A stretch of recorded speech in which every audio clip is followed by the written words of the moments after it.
never gonna make it. You're not good enough. There's a million other people with the same stuff. You really think you're different? Man, you must be kidding. Think you're gonna hit it, but you just don't get it. It's impossible. It's not probable. You're irresponsible. Too many obstacles. You gotta stop it, yo. You gotta take it slow. You can't be a pro. Don't waste your time no more. Who the f*** are you to tell me what to do? I don't give a if you say you disapprove. I'm gonna make my move. I'm gonna make it soon. And I'll do it cause it's what I wanna f***ing do.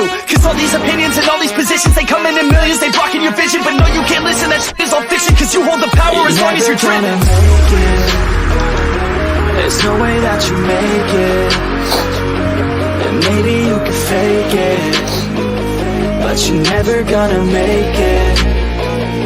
Oh, will you fight?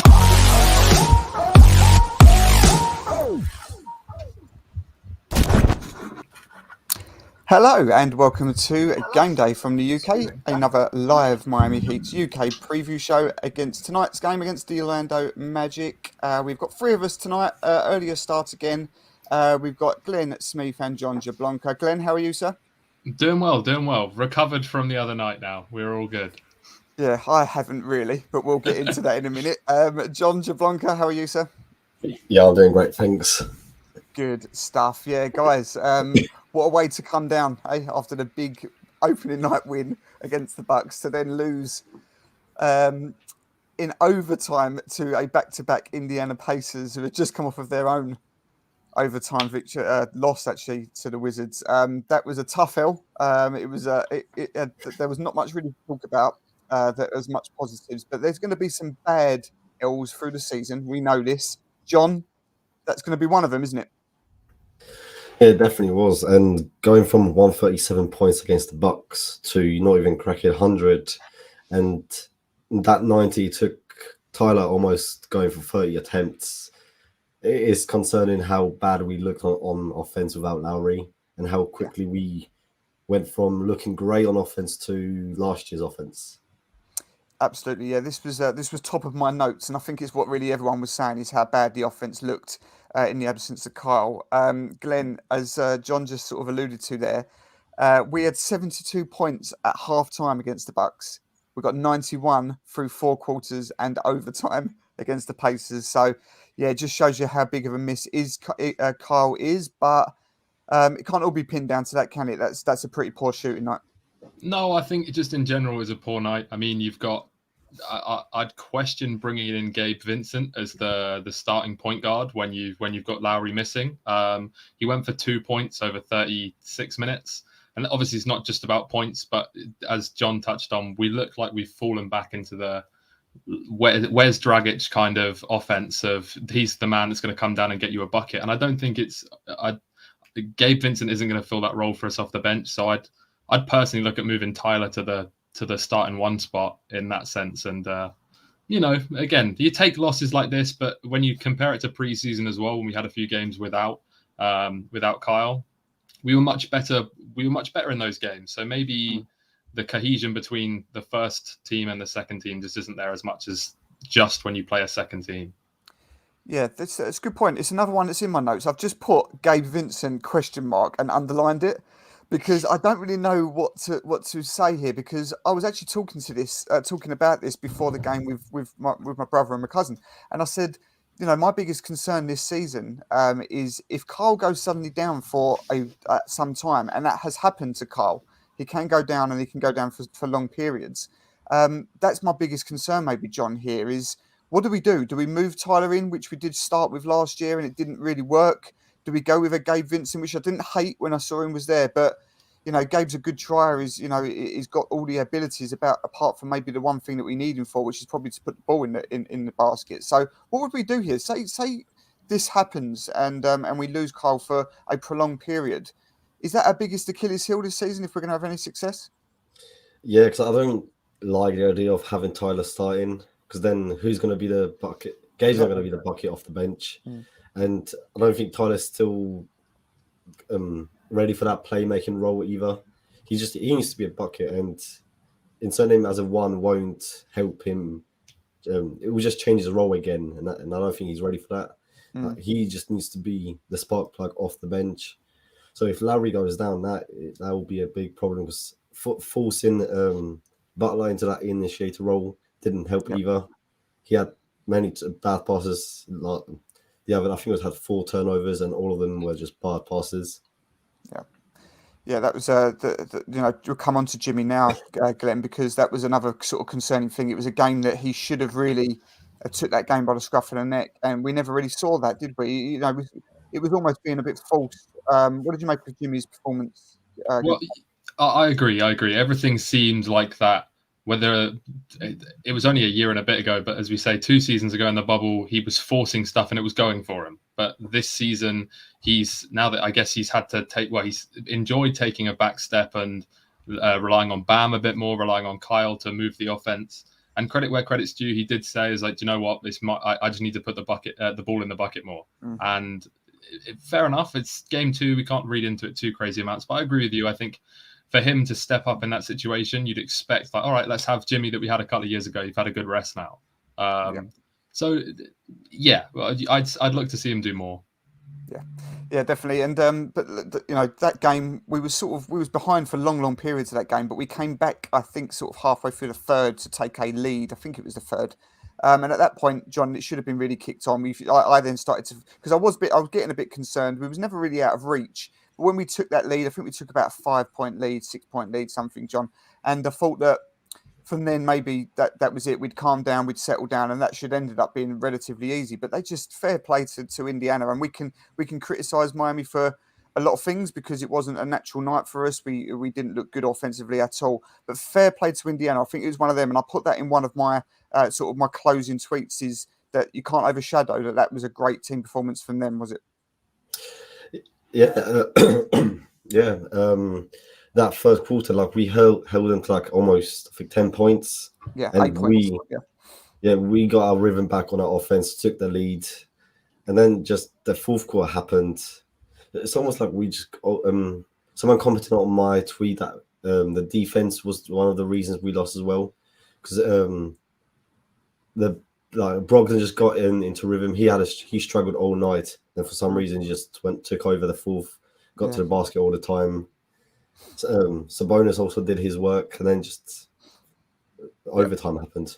Yeah, that's it. And then, but yeah, I thought we've had to throw that in there because after an overtime defeat to come back and beat a very good Miami team, fair play to them. Before we come on to Orlando, there's one thing that obviously jumps out at the page of the biggest highlight of the night, or the biggest plus of that night, was of course Tyler Herro's 30 points, which I'd like to just bring up that I called that before the game. So again, Glenn, Tyler Herro is looking sharp, isn't he? He's looking great. There's areas of his game that I worry about in the short term. Like he's not the greatest defender. There were a few clips of him getting beaten far too easily, especially when Chris Duarte, who had a heck of a game again, seemed to switch onto him. And but long term, yeah, the man is firing. It's good to see him back in bubble form after the slump in year 2. So I'm excited to see where Tyler can develop to, but I wouldn't agree with him that he's quite in the Trae Young, Luka Doncic stance yet. Yeah, no, I agree. And but fair play. I want to hear that. I want to hear that sort of thing. So do I. Because I just have to add, because I think Tyler Hero was when he was going Duarte, he was 0 for 6. What, Duarte? Let me just check. Yeah, Duarte was 0 for 6 against Hero. Fair enough. Bringing the stats out, we love it. Yeah, just absolutely good. John just pulls out a random stat every now and then. It's great. I love it. Right, let's come on to tonight's game, Orlando. See, if last game out was a bad L, tonight would be a bad L, wouldn't it, John? If we lose to Orlando Magic again, another not an overtime game, but another game last night. They're on the second night of a back-to-back after their win against the good win against the New York Knicks, who obviously had been rolling up until then. But this would be a bad defeat, wouldn't it, if we pick this one up tonight and don't get it over the line? Yeah, we always lose to the Magic, but this year is different. They don't have Vucevic, they don't have Fournier, they don't have the usual pieces that always beat us. So this time it would be bad, especially even though they won last night, they got one of the worst defenses as well. So if we can't score on them even without Lowry, then that would be a bad third game of the season. Yeah, so always one of them, Orlando, is I never like playing them. They're always one of the ones I always sigh when I go, oh, fucking hell, we've got Orlando Magic now. They're just, and as you say, they're not equipped with the guys that they used to be with, but they're still a good, young, exciting team. Obviously Fultz to come back yet, but with Carl Anthony and Suggs, there's still you still got to be on your game tonight, haven't you, Glenn? They've got some weapons that can hurt you. Well, yeah, Cole Anthony went off for 29 points last night, and the stat that stands out for me is not the biggest of guards by any means. He's got 16 boards. So again, it comes back to, as we were saying earlier, of whether you put Gabe in there tonight or you put Tyler. Probably will be Gabe, considering that seems to be what Spo's going for. But you'd look to, if he gets anywhere near that amount of rebounds, there's a problem because we're just not doing our job properly, and that's led to a lot of second chance points for the Magic as well when you've got your guard in under there getting the points. So I worry for that, and he's a quick guard. I'd say that's the position that we need to eyes on tonight, especially as you say with Suggs as well in the backup. Yeah, I haven't seen the injury report yet. Is Carl out tonight or game time? Still questionable. Still questionable. Okay, right. Well, we'll see what happens there. What do we think, John? Do we, if we're gonna, what's got to improve the most from the last game of India? And there could be a few things here, but the biggest improvement has got to be on offense, isn't it? Yeah, Bam. He needs to just carry on his aggression and not just start off well and then just disappear. Jimmy needs to be himself again. He missed way too many easy open looks. It's like 3 layups he just missed that he should have made. Also, get Duncan more involved. I think he had like 3 of his threes in the first half, then just 1 free in a whole half. That kind of happened again. So yeah, just try and get more open looks for Duncan and just get Jimmy more involved again. Yeah, definitely. What did you make of Duncan's performance, Glenn? Because as you said, it was great to see him come in and knock down some early threes, but then I didn't really see him much after that. He seemed to sort of fade away a bit. He tends to go missing, in my opinion, in some key moments of games, and I think considering the contract he's on now, not that it matters in the slightest because he was on a pennies contract before that, nonetheless, but he had a positive in the sense that it wasn't a 2 for 8 that he went against the Bucks or whatever that ended up being.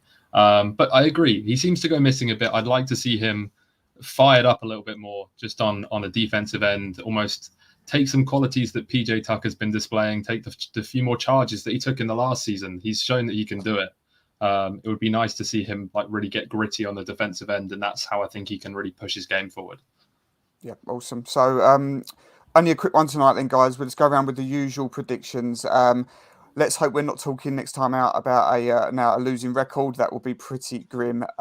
John, I'm going to start with you. What do we think tonight against Orlando? 10-point win. 10-point win. Okay, I'm also going to hit you with top scorer, Tyler Herro. I'm going Bam. Bam. Okay, like it. Glenn, what are you thinking? I'm gonna be a bit more conscious of the last game and I'll go for a 6-point win, and I think Jimmy's going to step up tonight. I think after his comments this week and again after the game against Indy, I think that he's going to have a bit of fire in his belly and be ready to go. Yeah, I'm with you. I'm stupidly a bit concerned, and I think it will be a win, but I think it's not going to be straightforward, despite it being them again on another back-to-back. I'm a little bit more conservative tonight. I'm going to say Heat by 5, and I'm also with you. I think we're going to see a bit of a reaction from Jimmy Butler and Bam. I think they're both going to ball out a bit tonight, but I'm going to have Jimmy hitting sort of late 20s tonight. So we'll see. We've got to get this win tonight. It will be a bad start to the season, because if we don't pick this up, it starts to get a bit difficult. We've got I think Brooklyn up next, and I think a couple of games out west. So it starts to get tricky before we then go on a West Coast trip. So these are the sort of wins that we do need to pick up with a tricky start, because we don't want to see this record getting a little bit out of hand too early on. Guys, as I said, just a quick show tonight. Thank you very much for joining me. Live in-game comms will be tonight's tip is 12:30. I'm going off the top of my head, 12:30, I think it is. Well, so please join us. Thank you. Please join us for that. We'll be there. Yeah, let's pick up a W. Please follow us at Miami Heat UK on all social media networks and subscribe to the YouTube channel Miami Heat UK TV. Guys, we'll see you on what we're on today, Monday, Tuesday, Wednesday, hopefully for the Brooklyn game. But let's have a big win tonight. Let's go Heat. Pleasure as always, lads.